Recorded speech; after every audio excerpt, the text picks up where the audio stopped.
Not Marvin's Room. It's Nice's room. Wow.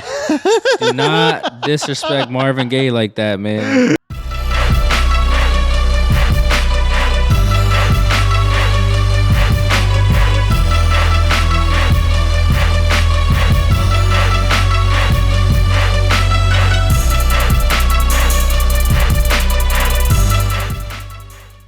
The last couple months of the year it's just glutton season. You got Halloween. What comes with that? Mad candy, costumes, parties. Don't get me wrong, partying is cool. I've thrown quite a bit of Halloween parties in my day. Then after that, you have Thanksgiving, if you celebrate. You got Black Friday, way too much consumption. Woo. You got all the different variations and versions of Christmas, Friendsgiving, all those different things. Then you have New Year's and everyone's acting up. And then by January 1st, you got your rent. Yep. And January 2nd, you're broke. Yep. And then it's like, but then you have this new energy. So you have all this new energy, but then you have all those things of what you just kind of overdid the past couple months. Yep. And so like, you have this compulsive optimism where, yo, I'm going to go buy this equipment. Some of y'all out there probably bought some equipment right now. Bardos.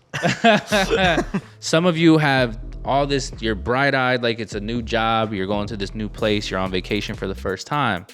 What I'm saying is, please find a way to maintain that energy to February, into March, into April. And anytime you feel that minor setback, talk to yourself, be mindful, continue to keep that fire lit on that optimism, because don't let your compulsive lead to a bad decision where it's like, oh wow, now this just wasted money and I gotta try to sell it, or just sitting somewhere. Because a lot of times people, just like when we talked about the gym membership stuff, you know, you'll buy equipment, not really use it, and next thing you know, it just sits there for a while, and then it's like almost obsolete, and then you can't even get nothing back for it. At least try. You know, who wants to live with regrets? Seriously, like, who really wants to live with that? I'd rather take a risk. What else? I take a risk. You got two options when you take a risk, right? You got option one, there's rewards over there. Yep. Option two, you got regrets over there. But what people fail to realize, even with the risk on the reward side, even if you don't win the way you envisioned, you still win because you can learn from that. You can learn from within. So like, you only really lose by not taking a chance or by not being able to figure out why something didn't go right. This is your boy Love Jones. Self-love is the best kind of love. Today's gems are sponsored by BetterHelp, the leading online therapy platform connecting you with over 20,000 licensed therapists. Helping you getting back to loving you. Communicate through video, audio, or unlimited messaging. BetterHelp offers you flexible options to communicate with your therapist. With a simple questionnaire, BetterHelp will match you with the right therapist for your specific needs in as little as 48 hours. Don't wait to start your mental health journey today with BetterHelp. Go to betterhelp.com/empower610 for 10% off your first month of therapy with BetterHelp. That's betterhelp.com/empower610. And I feel like that not only relates to just life in general, but entrepreneurship as a whole. Because in entrepreneurship, to be an entrepreneur, you have to take a risk. And the rewards are there, but also the regrets. No, not for nothing, because I'm just thinking about this. Yo, these jobs don't care about you. I don't know who needs to hear this. Your job does not care about you. And if anything is more evident than what we've seen and experienced the past couple years, your job don't care about you. The government don't care about you. You are a number on a spreadsheet. Please remember that. The people that you work closest around might care about you because they work around you. It's just proximity. No, and sometimes it's they have to care about you because they need something from you. Yeah. So it's definitely a transactional relationship. And it's good to recognize that, especially when you're making that circle of friends, which relationships are transactional, which relationships are authentic. The authentic relationships are the ones where you're calling someone not for anything, just checking up on them. Like, yo, bro, you good? Like, what's good? What's new? Because you really do care, and you're not looking for a call to action at the end of asking for something back. You're just calling out. Yeah, facts. And I gotta say this too, because this is something I surmised over the years. Every single person roaming this earth is selfish to a degree. Everything is transactional to a degree. It's a survival instinct in a base level, right? Who wants to be around somebody they don't like? No. So at very minimum, you're only gonna be around people that you have joy with or some type of positive emotion. Because if you didn't, you wouldn't want to be around them.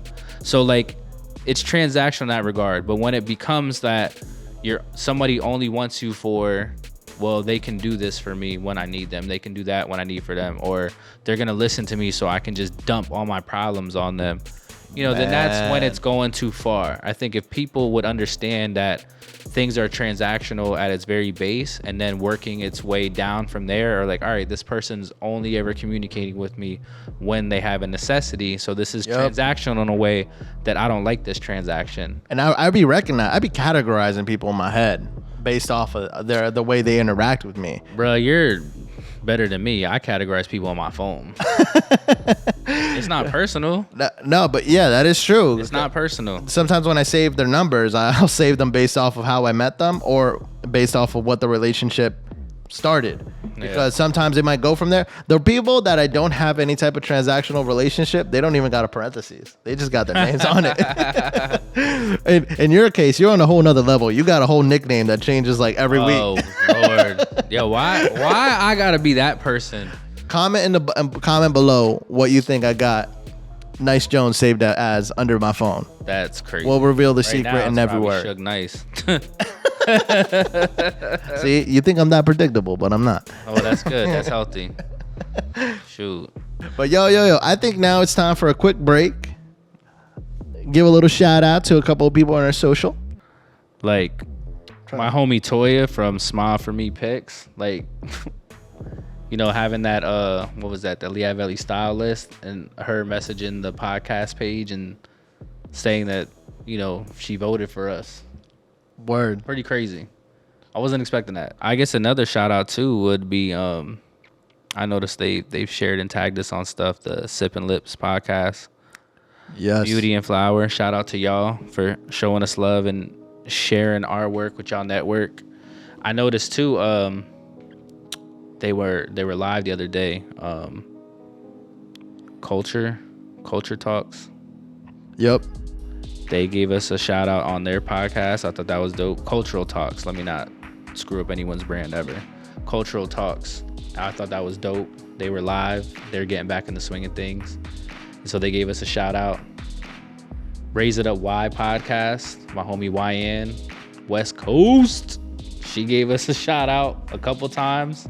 Dog, I can't front you. I got real hype when Rhapsody commented. Ooh, shout out to Rhapsody. When Rhapsody commented on DMs, I was like, oh, hold on. Like, hey, I just tagged the Hip Hop 50 thing for the thing that they're doing on Amped. And obviously she's hosting that show, but I was like, wait, Rhapsody commented on our page? That's crazy. Salute. We got a shout out to our boy Tony Ortiz. He's doing his thing with his podcast as well. Facts. Ran into him at Rite Aid. We was just, going back and forth with ideas and creative thinking and things like that. So, he's been a supporter even before we started the podcast with our own stuff. So shout out to Tony. That's facts. Yeah, shout out to Tony and his I Will Not Lose podcast. And I owe him a phone call because he did call me the one day and I was busy working on some writing stuff and then I just didn't get back. But yeah, so bringing that back to risk, reward, and regrets. The thing I think about the most is also when you're starting a business, right? You think about the risks, you think about the statistics. I think it's like over 50% of businesses, or majority of the businesses, fail within their first year, and then it kind of reduces more on. Mm-hmm. But the thing that you have to think about also is in the journey of entrepreneurship, depending on the type of business that you're doing, there's also an exchange of where you spend your time at. That's facts. So when you go into it, I realized sometimes there's moments where you have to decide spending time with friends, growing your business, and even the hardest part, spending time with family. And I think that's where you set your values and you kind of figure out which is most important to you.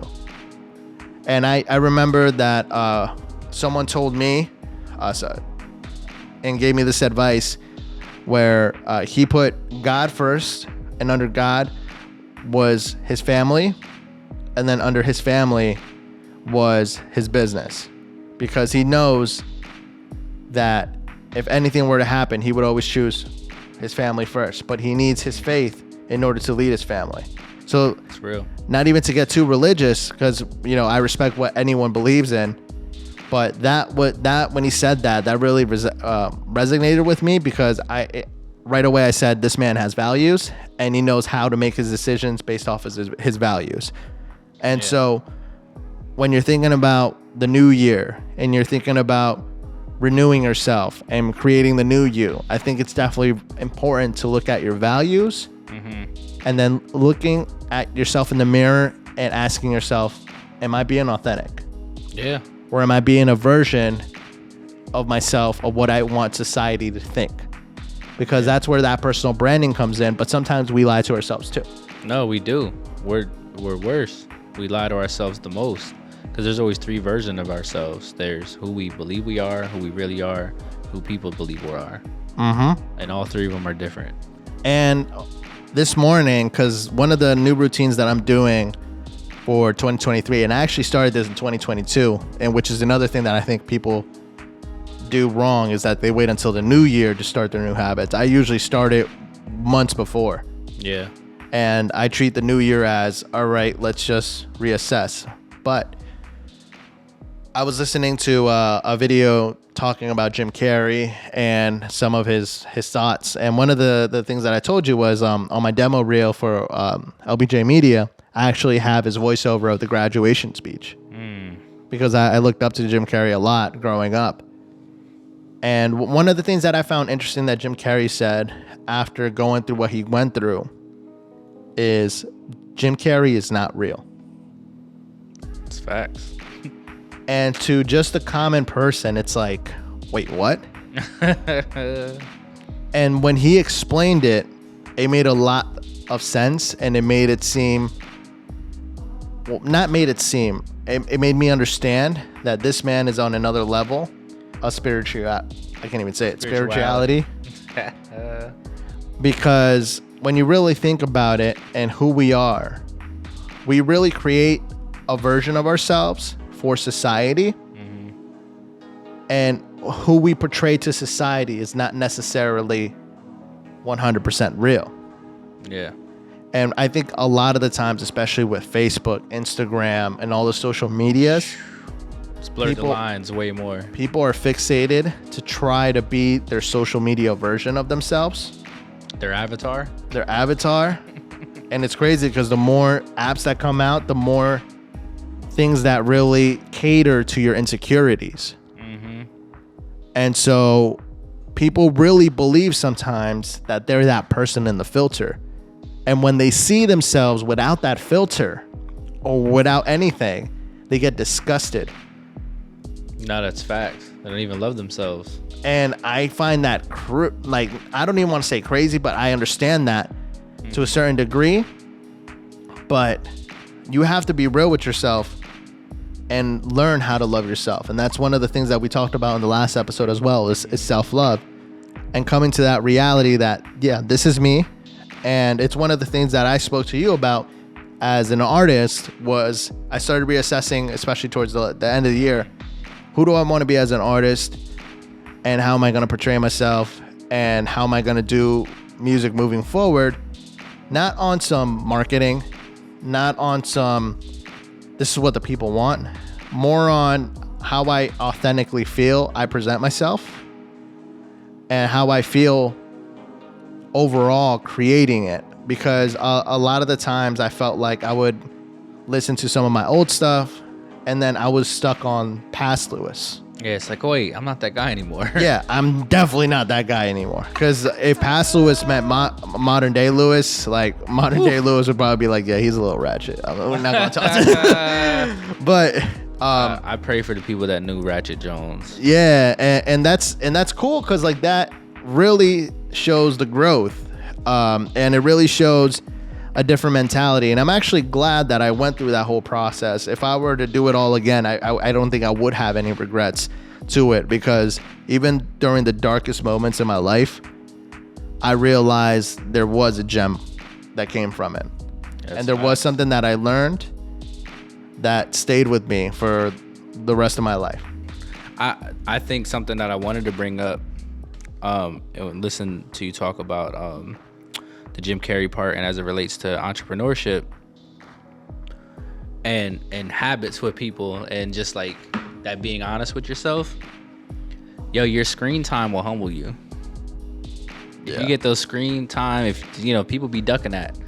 If you start to take inventory of what you did every day and how much time you spent on, I don't even want to say it, streaming movies and visuals. I almost said a brand. Y'all not gonna catch me slipping. Ooh. Streaming in Power 610. Yeah, you should be streaming in Power 610. Yeah.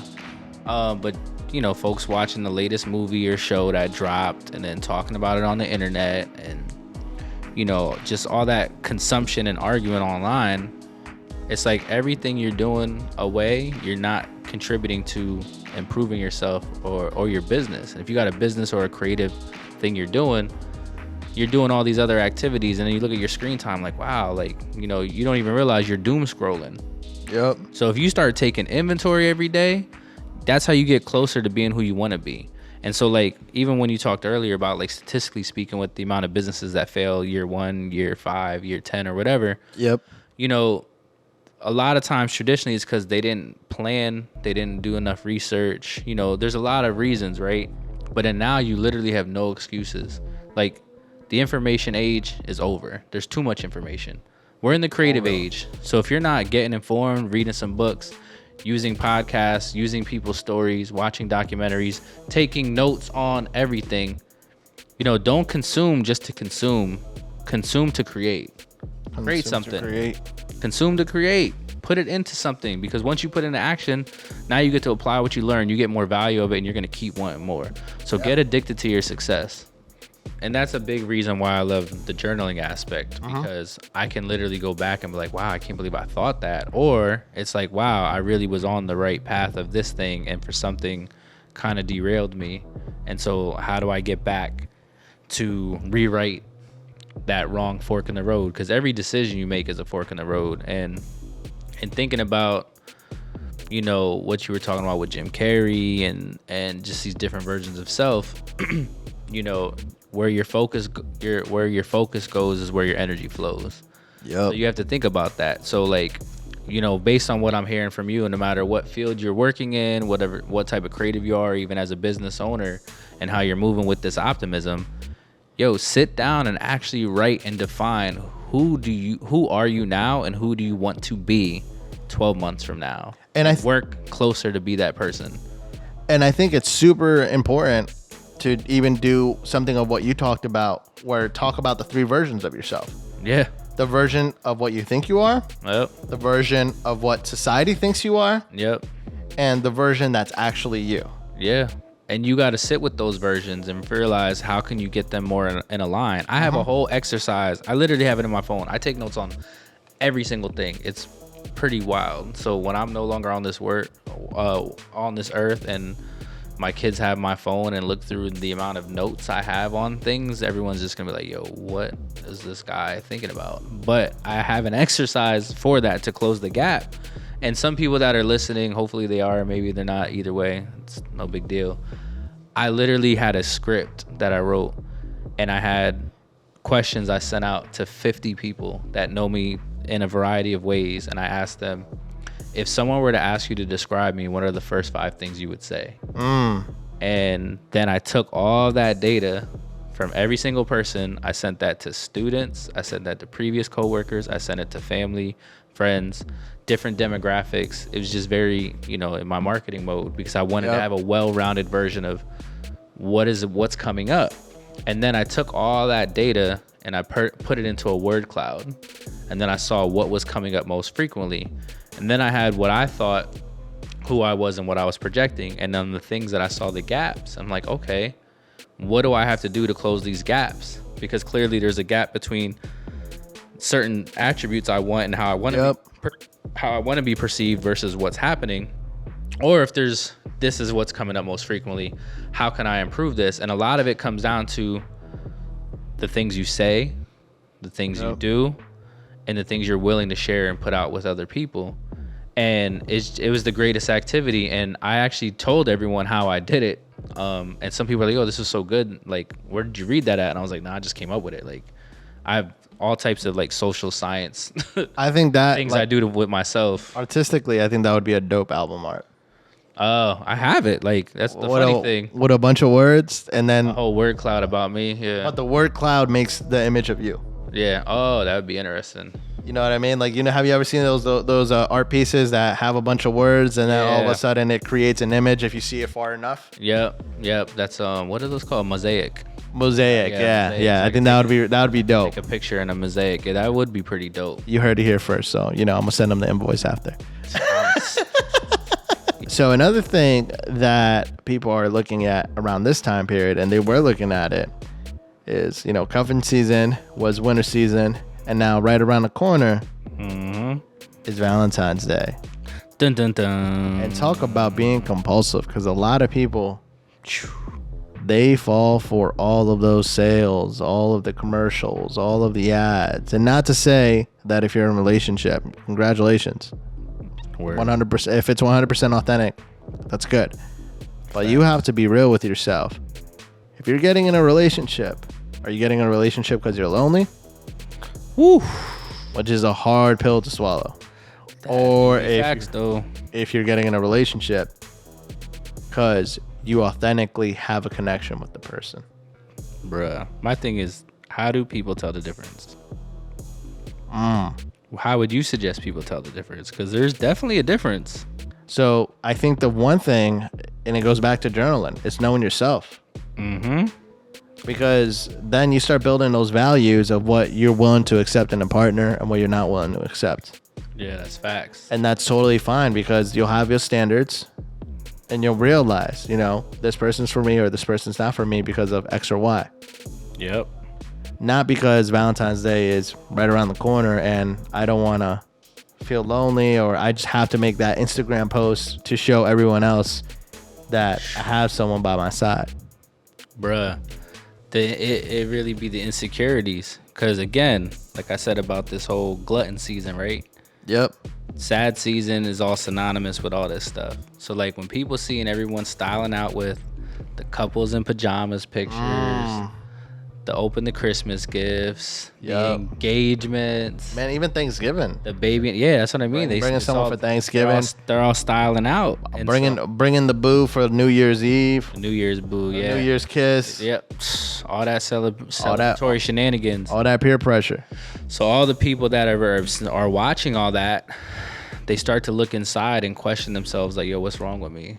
What's happening? What does it say about me? And I'm not saying don't have those thoughts or feelings. I'm not gonna sit here. It's completely normal. You're act human. Like I've never had that before.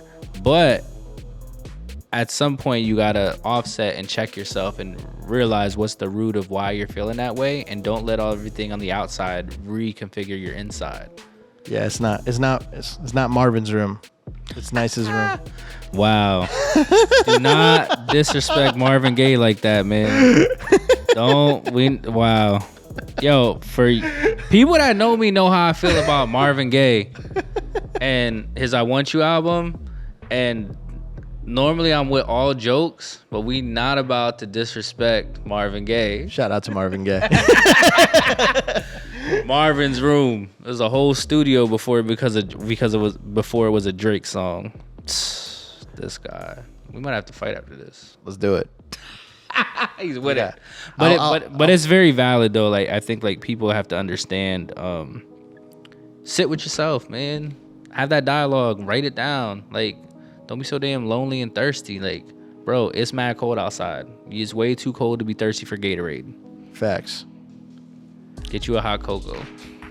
I'm in love with the coco. Oh Lord.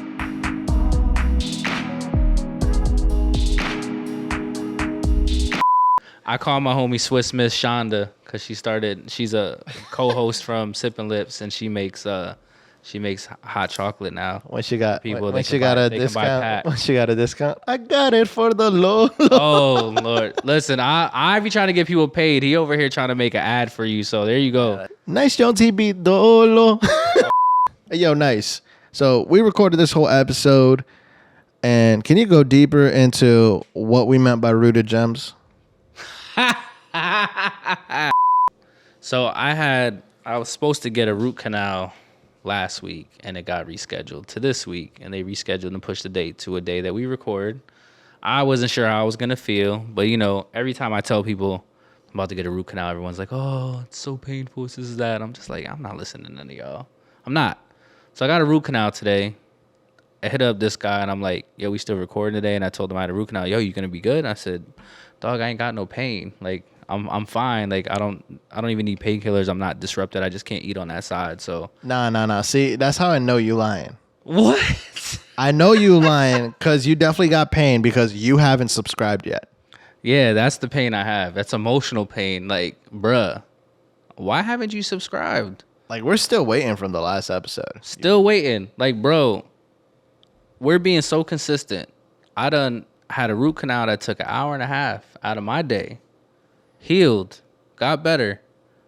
All on the same day. Came here to lay out some epic content. Share parts of our lives. Sharing these gems and tools to help y'all get right from within. And y'all can't even click a button. The audacity.